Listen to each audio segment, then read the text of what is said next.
Hi, I'm Shirley Macon Thomas. Welcome to the Shirley You Can Too podcast, where we take doubt and turn it into devotion and take action toward what we say we desire.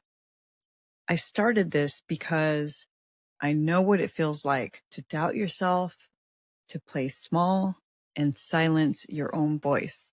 I want this to be the place where you hear it is possible, because if I can do it, surely you can too. This podcast is for the woman who is ready to stop waiting and start becoming and reclaim her power. Thank you for being here. Let's get into it. So today is a special day because it marks 3 years since I decided to live an alcohol-free life. And it has been one of the best decisions of my life. And I want to talk about this because I feel that there are many people that are sober curious. They know it's an issue and not sure where to start or what that can look like. And I will also say this is not a make wrong, you're wrong for this, or to shame you, nothing like that. I'm here to share my experience. You see, I started drinking and partying for that matter. And I feel that I will do a few episodes regarding that part of my life because I feel it's important. I numbed out for many years. Alcohol, there were drugs, promiscuity, eating disorder, and the last piece was the alcohol. Just too much. I wasn't, by society's definition, I wasn't a true alcoholic or high functioning alcoholic. I'm sure you've heard those terms before. I like to consider myself a weekend warrior where I just Friday, Saturday, and Sunday not Sunday usually, but maybe sometimes, but Friday and Saturday just go hard to the point where you stop remembering details of the night. Let's see, I ended up in ER once. I hit my head numerous times, literally fell back, boom. And because the morning after drinking, I would throw up, vomit, whatever you want to call it, and I would pass out. And that could happen to anybody, alcohol involved or not. You could just throw up and pass out. So anyways, of course, this all started as fun and games when you're young, right? Young and dumb, experimenting. And then it just became a thing on the weekends, go out with friends in my teenage years and then my 20s. Then it kept going in my 30s, 40s. And then, so that's how that all started. And again, there were other things involved, other addictions, but I'm going to just stick with the alcohol for now. So I just feel that this is a milestone worth talking about. And again, it's not a woe is me story. This comes from empowerment, not victim consciousness. I don't want it to be like, oh, this happened to me. No, I'm doing it again so you can feel empowered and informed. So my relationship with alcohol, I talked about that, how it started my teenage years. It was all fun and games until you keep drinking after the party is over for no reason. I like to call it. Like I remember people would ask me, hey, what did you do last night when I'd come to work? I'm like, or where'd you go? To the kitchen? To the room? For a moment, I was like, wow, maybe that is a problem. But of course, me being me, just kept drinking. And it wasn't until I became a coach and learned about trauma. And that's when I started to realize, wow, I drank all those years because of the pain from things that happened growing up. And that was part of the numbing out. It was just numbing out to not feel the pain. For one, I didn't know that I was doing that. It was all subconscious. And of course, for me, I liked how it felt initially, and then it just became a habit.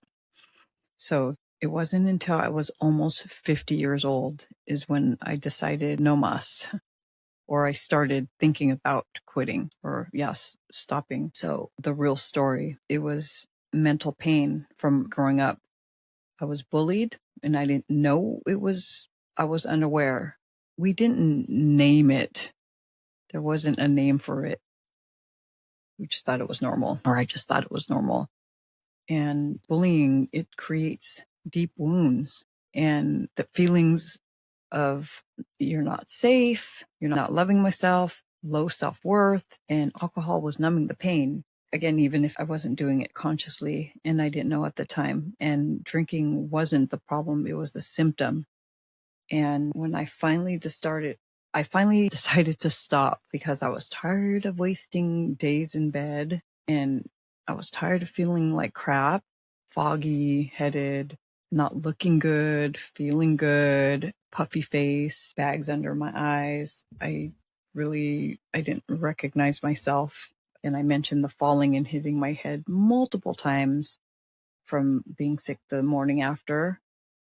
And when I started coaching, I felt like a total imposter. And that's when I was like, really, it is time. And it took a while, and I'll get into that in a moment. But what I was feeling was, how can I show up for people and tell them to do X, Y, and Z? And secretly, I was doing, not really, well, secretly drinking a lot. And I desired to become an embodied leader. So that's what prompted me again to really say no mas.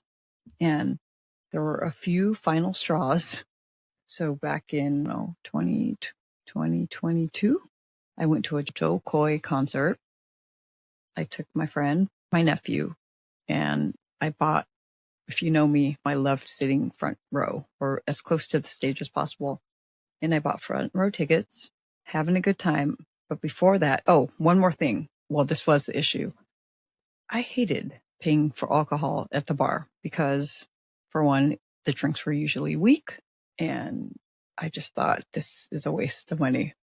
So the pregame was ridiculous, and that's what one of the issues. That's where I went wrong most of the time, because I would drink before I got there to the event, and then I drink some more. And so this night was no different. I stopped and got this bottle of vodka at the store and put it into this, I think it was green juice, filled it up, and then we had to go to the concert because it was starting. So I downed it, a lot of cheap vodka. And before you know it, I remember walking in, it was fun. And then I think it was 3 a.m. I was like, woke up, where am I? And my friend was like, she was laughing. Oh my gosh. Anyways, wasted money. I don't even remember the Jabberwockies I missed. Didn't hear one joke from Joe Koy.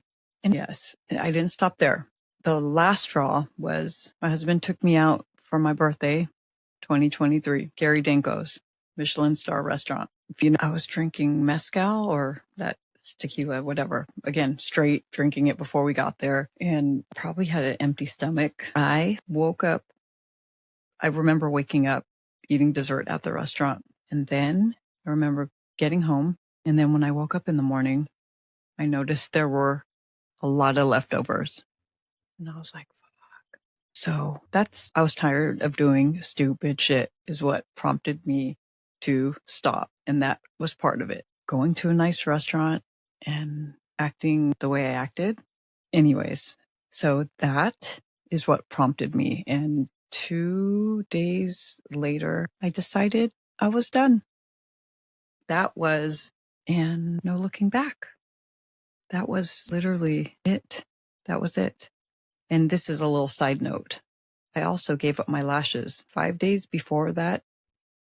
Well, I had been talking about the lash extension thing for probably a year. I kept saying, I'm going to get them off, but I couldn't. I was like, no, I need them, but I didn't. So anyways, I feel like they're related because those were two big things for me. I need my lashes. I need to drink. But the reality is, if you're getting so wasted that you can't even remember the night, what kind of fun is that? And people drink because the connection, and I can relax, and the lies. What do they call it? Liquid courage, liquid lies.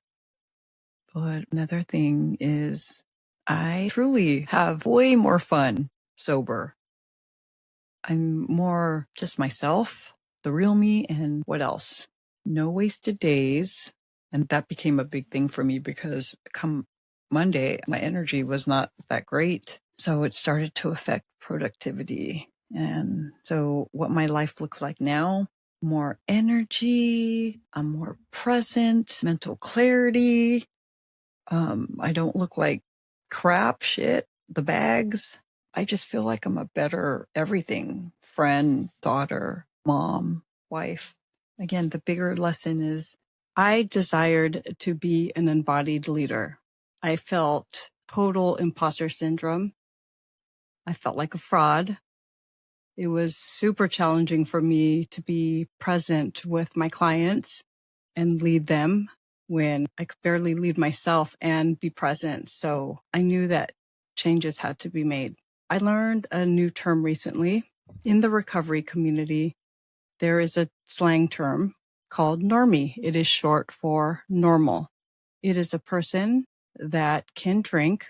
They could sip on the drink, put it down, maybe sip on it again, and the compulsion to keep drinking and drinking is not there. That's pretty awesome, and more power to those people. I know that there are many people struggling with alcoholism and they don't know where to start, or they're too ashamed, thinking that it's not possible. But I just want you to know that there is help out there. You just have to make the decision that you want better for yourself. And yes, I get that it's easier said than done. Totally get that. It took me some time to finally say no mas. And 3.5 years later, best decision yet. I will continue to speak more on my sober life, my alcohol-free journey. And because I do have more to share, and I'll also be interviewing others that chose to live the sober life or the alcohol-free life. There's some people that don't like to say sober life for whatever. I'm just whatever you want to call it.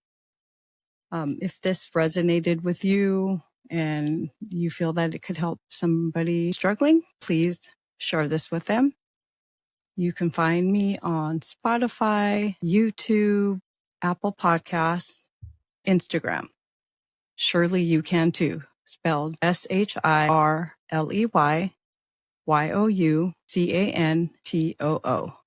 Thank you so much for being here, and I'll catch you on the next episode. Bye.